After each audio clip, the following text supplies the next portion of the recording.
অবশেষে কোটা আন্দোলন নিয়ে মুখ খুললেন মাশরাফি বিন মুর্তজা। এই কোটা আন্দোলন শুরুতে ছিল সরকারি চাকরি নিয়ে, কিন্তু সরকারের নানামুখী নির্যাতনের কারণে পরবর্তীতে কোটা বিরোধী আন্দোলনের রূপ নেয়।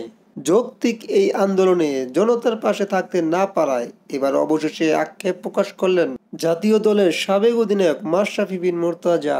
গত দুইবার জাতীয় নির্বাচনে আওয়ামী লীগের সংসদ সদস্য নির্বাচিত হয়েছিলেন মাশরাফি।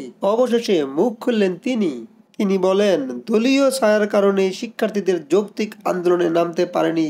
সম্প্রতি একটি অনলাইন সাক্ষাৎকারে একথা বলেছেন মাশরাফি। দুবারের নির্বাচিত সংসদ সদস্য হলেও মূলত ক্রিকেটার হিসেবে বেশি জনপ্রিয় ছিলেন মাশরাফি, আর তাই এই যৌক্তিক আন্দোলনে মাশরাফি চুপ থাকায় তার উপর খেপেছে ভক্ত সমর্থকরা।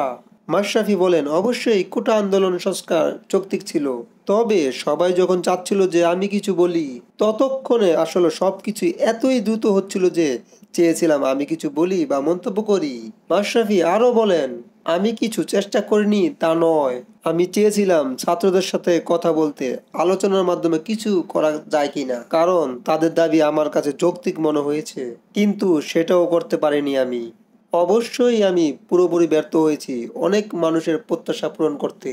মাশরাফির শারীরিক অবস্থা এবং অবস্থান জানতে চাইলে তিনি বলেন, শারীরিকভাবে ঠিক আছে, কিন্তু মানসিকভাবে অবশ্যই ভালো নেই।